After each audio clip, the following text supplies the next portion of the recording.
Merhaba arkadaşlar, yeni bir video ile daha karşınızdayız.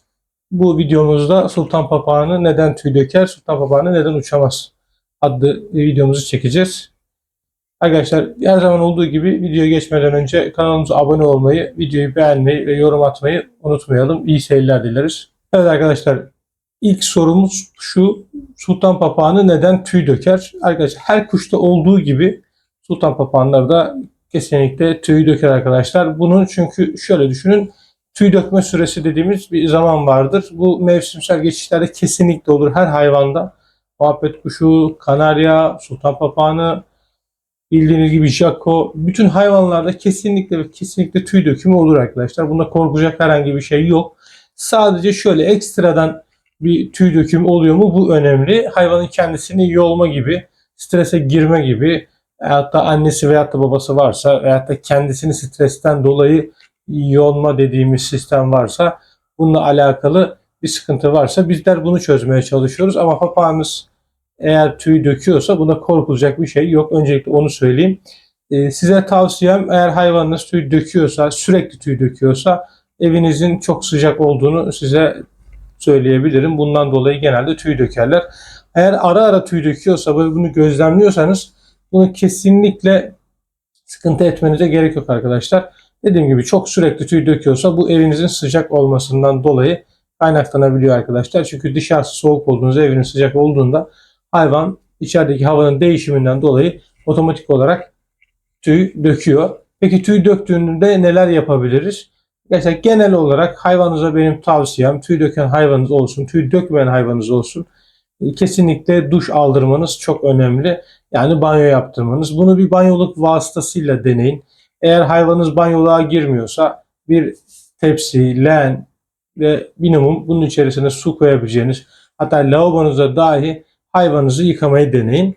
Hayvanınız eğer bu şekilde yıkanmayı sevmiyorsa kesinlikle yıkamayın, çünkü bunu strese sokabilir. Benim her zaman olduğu gibi tavsiyem, öncelikle hayvanınızı fıstık sistemiyle, yani kendiniz ıslatma sistemiyle yıkamayı deneyin. Eğer hayvanınız yıkanmayı seviyorsa, nitekim bu da belli oluyor zaten arkadaşlar. Siz ıslattığınızda hayvanınız buna ilk başta tepki veriyor ama daha sonradan bu tepkiyi azaltıp daha sonra daha da yıkanmayı tercih ediyor. Benim size tavsiyem, hayvanınızı önce ıslayın. Yani ıslama yöntemiyle yıkayın. Daha sonradan banyoluk veyahut da normal lavaboda veyahut da bir suyun içerisinde yıkamayı deneyin. Tüy dökümü zamanında yıkanmaları hayvanlarınız için çok çok önemli. Bunu size söyleyebilirim. Stres harici bir durumda ise tabii ki. Stres durumunda ne yapabiliriz arkadaşlar? Stres durumunda arkadaşlar genelde mineral dediğimiz olayın hayvanda azalması, güneş ışığını görmemesi strese sokan seçeneklerdir. Bu stresle alakalı çok tüy dökümü sorusu bize geliyor. Hayvanınız neden strese giriyor? İşte bu tüy dökümünün genel başlangıcı bundan da olabiliyor arkadaşlar. Sadece mevsimsel değil, lakin stresle kaynaklı da bunu yaşayabiliyorsunuz. Benim size tavsiyem, hayvanınıza mineralini ve D vitamini dediğimiz vitamini kesinlikle vermeniz.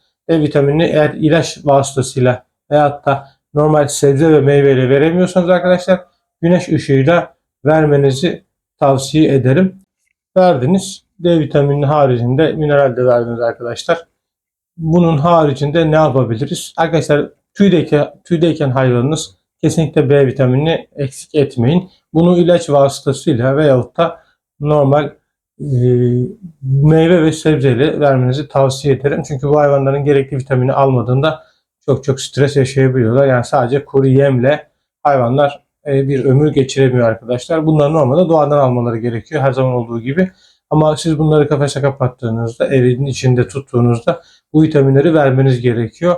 Hiçbir şey veremiyorsanız, dediğim gibi arkadaşlar, kesinlikle B vitaminini eksik etmeyin. Onun haricinde evde en acil verebileceğiniz, yazın güneşe çıkartmanız, güneş ışığını almasını sağlamanız gerekiyor arkadaşlar. Çünkü bu hayvanları gerçekten ihtiyacı oldukları şeyler. Bunları sağlamamız gerekiyor. Bunları mutlaka sağlayalım arkadaşlar. Evet, ikinci bir sorumuz arkadaşlar: sultan papağanı neden uçamaz? Arkadaşlar sultan papağanı genelde yavru döneminde, eğer annesi kanatlarını çekmişse, ki çok zor bir ihtimal. Sultan papağanları genelde tüyleri yolarlar yavruların. sırt, kafa tüylerini yolarlar. Lakin kanat ucuna hiç dokunmazlar. Kanat ucuna dokunanlar var mı? Evet, kanat ucuna dokunanlar var arkadaşlar. Lakin size şöyle söyleyeyim. Çok nadir dokunurlar. Bunun haricinde genelde sırt ve kafa tüylerini yolarlar arkadaşlar. Uç tüylerine dokunmadıkları için sultan papağanları genelde kanat problemi çok yaşamazlar. Sultan papağanının genelde yaşadıkları problem kanatlarının kırılması. Arkadaşlar kanatları genelde kırılıyor. Bir yere çarpıyorlar. Arkadaşlar bunun haricinde kanatlarındaki tüylerinin kendileri çekmeleri, stresten bir yeri vurarak kanattıkları için kendileri stresten çekiyorlar. Bunları zaten sık sık yaşarsınız. Peki bunlar için ne yapabiliriz? Hayvanınız böyle bir problemde yaşadığınız. Arkadaşlar dediğim gibi streste olmaması gerekiyor. Banyo yapması gerekiyor ve uzunca süre uçması gerekiyor arkadaşlar. Bunun haricinde ekstra gördüğümüz, gözlemlediğimiz hayvanlarda uğur çıkması dediğimiz olay var arkadaşlar. Hayvanda uğur neden çıkıyor? Bu kesinlikle hayvan üzerine pislik, yani pis bir yerde yetiştirilmesine biz sebep olarak görüyoruz ve gerekli vitamini alamamasından görüyoruz. Yani şöyle söyleyeyim, tabii bu tamamen doğal bir durum. Benim bugüne kadar ürettiğim hiçbir sultan papağanında veyahut da hiçbir muhabbet kuşunda ileriye dönük bir hastalık, yani uğur görmedim. Yani çok temiz bakmaya çalışıyoruz. Üretimhanemizi çok temiz tutmaya çalışıyoruz. Evde dahi ürettiğimizde çok temiz bir şekilde ilerlemeye çalışıyoruz arkadaşlar. Bu uğur olan kuşlardaki genelde sebebi arkadaşlar hayvanların tamamen pis bir ortamda yetiştirilmesiyle alakalı. Bu yüzden temiz bir ortamda yetiştirilen hayvanlarınızı almayı tercih edin. Onun haricinde çok uğraşacağınızı söyleyebilirim arkadaşlar. Uçmamasına sebep dediğim gibi bir yere çarpmıştır. Kanadını vurmuştur. Kanadı kırılmıştır. Yani bizim gibi insanların eli kırıldığı gibi hayvanların kanatları kırıldığında çok canları yanmazlar. Lakin kanatları da kaynamayıp bir daha uçmamasını sağlayabilirler. Uçamama sebeplerini ancak gözlemleyerek çözebiliyoruz arkadaşlar. Yani örneğin kanat uçları mı yok, hayvanın kanadı mı kırık, kanadında uğur mu var? Bu sorular çok önemli. Bunları görerek ancak çözümleyebiliyoruz. Bunların üçünden birisi olduğunda ne yapabiliriz? Biz bunu anlatmaya çalışıyoruz. Kanadının ucu yoksa arkadaşlar hayvanınızın banyo yaptırıp stresten kurtarmanız gerekiyor. Yani iyi bir bakım yapmanız gerekiyor. Kanat uçlarını çıkardığınızda uçamıyorsa arkadaşlar kanadında kırıklık var demektir. Kanadında kırıklık olmadığını gözlemliyorsunuz ama hayvanınız yine uçamıyor. Bu zamanla hayvanınızın kanadının güçlenmesiyle alakalı bir şey. Hayvanın kanadı güçlü değilse arkadaşlar genelde bunu yaşayabiliyorlar. Hayvanlar uçamıyorlar. Yani uçamadığını düşünüyorlar. Bunun için de elinizi alıp hayvanların ayaklarını tutup fazla salmadan kanat egzersizi dediğimiz olayı yaptırmanız gerekiyor. Kanat egzersizi yaptırdığınızda arkadaşlar hayvandan kanatlarını güçlendirip bu şekilde uçmasını sağlayabiliyorsunuz. Dediğim gibi yavru aldığınızda bir yere, kafesin bir yerine, tel olan kafesinizin bir yerine çarpmadıysa veyahut da duvara veyahut da cama çarpmadıysa, hayvanınızın kanadı eğer ki bir problem yaşamadıysa kolay kolay bir problem olmayacaktır arkadaşlar. O yüzden hayvanınızı yavruyken alın. Yavruyken yetiştirin. Yetiştirirken de iyi bakın, iyi gözlemleyin. Sağlıklı bir ortam sunun. Bu ortamı sunduğunuzda kendisi zaten size otomatik olarak yardımcı olacaktır. Hastalanması tamamen sizin elinizde arkadaşlar. Kuşunuzun elinde değil. Çünkü kuşunuz bir kafeste sizden yem, su, mama, ilaç, meyve, sebze bunları bekliyor.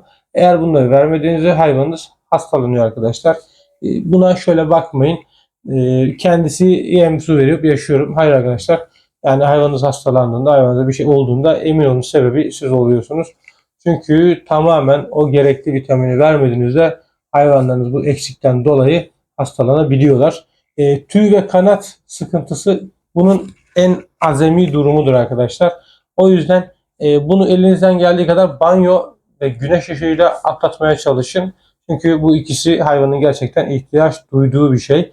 Evde bakıyorsanız bu biraz daha kolaydır. Üretimhanede bakıyorsanız kesinlikle hayvanınıza banyoluk vermeye çalışın. Eğer hayvanınız banyoluğa girmiyorsa ve banyoluğa da para vermek istemiyorsanız, çünkü üretimhanelerde biraz daha fazla oluyorlar. Yani bugün 10 takım, 5 takım, 15 takım, 20 takım gibi hayvanınız varsa arkadaşlar bunun basit yolları var. Hani normal hızlı şekilde su basan pompalar var arkadaşlar. İçerisine suyu dolduruyorsunuz. Üstten pompasını yapıp bir kere bastığınızda hayvanlarınızı ıslayabiliyorsunuz. Hayvanlarınızı ıslamanız sadece arkadaşlar şöyle söyleyeyim. Yani bugün 10 takım kuşunuz olsa 10 saniye sürüyor. Bir dakika sürsün yani öyle söyleyeyim. Yani bir dakikanızı almaz. Yani 20 takım kuşunuz olsa 2 dakika. Yani maksimum yani iyi bir pompalı yani şeyle ıslamayla hayvanınızı yani en fazla 10 dakikaya ıslayabilirsiniz. 10 dakikaya banyo yaptırabilirsiniz. Benim size tavsiyem eğer temiz bakmak istiyorsanız ve hayvanı strese sokmak istemiyorsanız benim size tavsiyem bunu kesinlikle hayvanınızı ıslayıp banyo yaptırın. Banyonun içine ne koyabilirsiniz? Yani suyun içine ne koyabilirsiniz? Varsa elinizde sirke koyun arkadaşlar. Sirke tüylerine de yararlıdır. İçmesi de zaten ayrı bir güzellik. Lakin kesinlikle hayvanınızın suluğuna da koyun, suyuna da koyun. Yıkadığınız banyolarına da koyun ki tüylerindeki dezenfekteyi sağlasın arkadaşlar. Bir videonun daha sonuna geldik. Videomuz bu kadar. Her zaman olduğu gibi videomuzun başında ve sonunda arkadaşlar videoyu beğenmeyi, kanala abone olmayı ve yorum atmayı, sorular kısmına sorularınızı sormayı, bizim aklımıza gelmeyen, sizin başınıza gelen soruları sormanız bizim için iyidir. Size yardımcı olmak istiyoruz. Bilgimiz olduğu kadar size aktarmak istiyoruz.